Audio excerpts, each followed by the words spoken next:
Highlight. तो weekend में फालतू हम लोगों ने अपनी नींद उड़ाई फ्राइडे के यूएस मार्केट्स को देखकर। हालांकि शुरुआत बहुत कमजोर, 180 अंकों का दबाव था निफ्टी के डेक्स के लोस पर, और कहां 180 अंकों का दबाव और कहां इस समय निफ्टी 4 अंकों की मजबूती के साथ खड़ा हुआ है। यानी कि सारे लॉसेस की भरपाई स्क्रीन्स पर होती हुई आपको नजर आएगी। निफ्टी बैंक जो कि एक समय 620 अंक नीचे था, अब 70 अंक मजबूत, यानी कि दिन के लोस से बढ़िया 700 पॉइंट्स की रिकवरी। और मार्केट ब्रेथ एक बार दिखा दीजिए, 3:2 का रेशियो एडवांसेस के फेवर में। कहां बुरे हाल के साथ शुरुआत, कहां जितने शेयर ट्रेड हो रहे हैं उसमें 60% इन ग्रीन मजबूती के साथ ट्रेड कर रहे हैं। एडवांस डिक्लाइन रेशियो की लकीरें दिखाई डॉक्टर साहब। और ऐसे में क्विकली आईएफएल के भसीन सर को जोड़ दीजिए। Bhasin sir, good afternoon. क्या रिकवरी, और आपने बुलिश अंडरटोन रखा था इस हफ्ते के लिए, है ना? शुरुआत में लड़खड़ाएंगे और इवेंचुअली मजबूती पकड़ेगा। मान लो उसकी शुरुआत होगी भसीन सर, और इस समय के पिक्स कौन से हैं? हाँ, गुड आफ्टरनून। तो आपको आशीष जी याद है फ्राइडे को भी 1 बजे मैंने कहा था by this dip because you will get an opportunity, और 750 चले गया निफ्टी। और वही मूड आज भी कायम है despite global sea of red. India is outperforming and purely because bond yields hitting a 6 month low is very very positive for India। और मुझे लगता है कि banks are going to rally even more। तो मेरा banks की तरफ रुझान है। और आप कहें तो मैं एक और अपडेट दे दूं, लास्ट ईयर सितंबर में मैंने बड़ी जोर से कहा था कि JNK bank reopening will be very very big, और 16 रुपए का भाव था जेएनके, आज 39 रुपए में सर्किट है, डबल से भी ज्यादा रिटर्न। साथ में अभी आपको 1 महीने पहले 8-8.5 रुपए में साउथ इंडिया बैंक कहा था, वो 12-10 का न्यू हाई मारा है when the market is doing nothing. तो ये 2-3 मेरे आउट परफॉर्मर शेयर्स हैं। अब आपके लिए 2-3 बायस हैं, आप कहे तो मैं शुरू करूं बिकॉज काफी एक में शेयर प्राइस का मूव हो चुका है। बिल्कुल सर, बिल्कुल बिल्कुल। तो मैं बताऊं तो देखिए, पहला by unquestionably Bank of Baroda. Bank of Baroda is going to come out with stellar number. साथ में आइडिया वोडाफोन का जो QIP और उनकी री रेटिंग है, उसका सबसे बड़ा जो loan after State Bank is Bank of Baroda and IDFC first. तो मेरे हिसाब से 88 to 90 is coming in this week and keep a stop loss of 76 on Bank of Baroda. Chola Finance मैंने अभी 32-33 में आपको सुबह जब ही कहा था, लेकिन वो 42-43 हो गया, तो रिस्क रिवॉर्ड नहीं है। उससे अच्छा आप सबसे अच्छा लार्ज कैप बैंक लीजिए, एक्सिस बैंक 738-40 में लीजिए।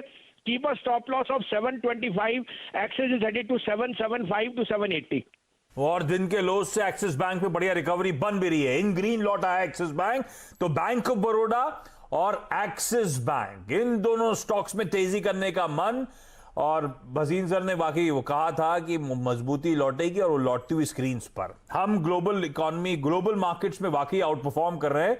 डाउ फ्यूचर्स दरअसल अब 1/3% की मजबूती के साथ कामकाज कर रहा है। बाकी एशियन मार्केट जो क्लोज हुए हैं वो रेड में ही क्लोज हुए हैं। हम में आउट परफॉर्मेंस दिखना शुरू। और जहां तक बॉन्ड यील्ड की भसीन सर ने बात छेड़ी थी, तो इस समय का ताजा आंकड़ा जो bond yield US benchmark bond yields हैं, बिल्कुल कंफर्ट जोन में लगातार आती हुई 1.43 के लेवल्स पर वहां पे कामकाज वो कूल ऑफ हो रही है। हमारे मार्केट्स में मोमेंटम लौटता हुआ। इस बीच एक बड़ी ब्रेकिंग न्यूज आप लोगों की स्क्रीन पर। सारे सरकारी बैंक को जरा स्टैकअप करिएगा साइड पर। बैंकिंग से जुड़े एक्ट में बदलाव संभव है। इस बार मॉनसून सत्र में यह बदलाव होता हुआ नजर आएगा। क्या बदलाव हो रहा है, क्या तैयारी है, लक्ष्मण रॉय लेकर आए सारी एक्सक्लूसिव आपके लिए। लक्ष्मण, गुड आफ्टरनून, क्या खबर है? देखिए, खबर यह है कि अब तक हम कह रहे थे कि सरकार सरकारी बैंकों में अपनी हिस्सेदारी बेचेगी। अब सरकार इस तरफ कदम बढ़ा रही है। सूत्र मुझे ये बता रहे हैं कि जो संसद का मॉनसून सत्र अगले महीने से शुरू होने वाला है, उस सत्र में सरकार बैंक से जुड़े हुए 2 कानून में बदलाव कर सकती है, ताकि बैंकों का प्राइवेटाइजेशन, सरकार की हिस्सेदारी आसानी से बेची जा सके। ये जो 2 कानून हैं वो है बैंकिंग रेगुलेशन एक्ट, और दूसरा कानून है बैंकिंग लॉज अमेंडमेंट एक्ट। इसके जरूरी प्रावधानों में बदलाव किया जाएगा ताकि सरकार की हिस्सेदारी 51% से कम करने का कानूनी रास्ता बढ़िया मोमेंटम आपके सामने स्क्रीन पर आता हुआ। 28 का प्राइस अब इस ऑप्शन का आपके सामने स्क्रीन पर। भसीन साहब जुड़ चुके हैं, 3 बज चुके हैं। बाजारों ने सलामी ठोकता हुआ दिन का उच्चतम लेवल निफ्टी 15,730, बैंक निफ्टी की तेज़ी अगर आपको देखनी हो तो 34,807 के साथ साथ देखिए उस शानदार कॉल को जो आपको असित जी ने दी थी लगभग 34,900 की, अब वो आपको 280 रुपये के आसपास ट्रेड करती हुई दिखेगी। शानदार मोमेंटम वहाँ पर भी। बसीन साहब का स्वागत करते हैं। बताइए संजीव जी, कहाँ ध्यान कहाँ रुझान? आज बाय ऑन डिप की जो आपकी स्ट्रैटेजी है बखूबी बाजार में उभरती हुई, कहाँ ध्यान रख रहे हैं कल के सत्र के लिए? हाँ, गुड आफ्टरनून। पहले तो आपको और वीरेंद्र को अपडेट कर दूं। वीरेंद्र को याद है सितंबर अक्टूबर में 15-16 रुपए पे मैंने बड़ी जोर से बोला था कि JNK बैंक ले लेना, 50 रुपए चले जाएगा अगले 1.5 साल में, और आज JNK 39-30 पे सर्किट है। और दूसरा, आपको 1.5 महीने पहले 8.5 रुपए पे साउथ इंडिया बैंक का था, जबकि Nifty is not at new highs, वो आज भी 12.65 न्यू हाई मार रहा है। तो banks are where the money is. और आपको सब जब मंदी में थे, बंधन बैंक में मैंने आपको कहा कि 2.5 करोड़ उसके पास अकाउंट है, ये शेयर का भाव आपको मिलेगा नहीं। आज देखिए बंधन बैंक इज अप 8%।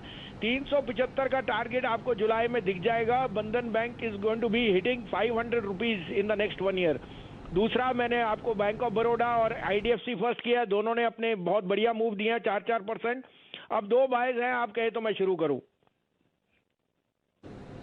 जी भसीन साहब। तो पहला है Power Grid. After a small correction, Power Grid is again gone through. I think this is a very good time to get into PSUs। Power is the theme and Power Grid numbers were way head of street. 232-33 में लीजिए, 27 का stop loss, 245 का target. दूसरा buy है coal India, unquestionably the best energy play in the world. It's the 3rd largest energy producer and जो इसकी merchant sales है they are exceeding all estimates. 145-46 में लीजिए, 140-150 का टारगेट, 160-165 का टारगेट। चलिए बसीन साहब, जरा आप हमारे साथ जुड़े रहिए। ये 2 कॉल्स तो हम लोगों ने पहले भी डिस्कस करी हैं और दिन का उच्चतम लेवल लगता हुआ दिख रहा है। मैं आपके साथ जरा JK बैंक डिस्कस करना चाहता हूँ। यहाँ पर बहुत शानदार फेरबदल हुआ है और जो वॉल्यूम है वो आज देखते ही बनती है।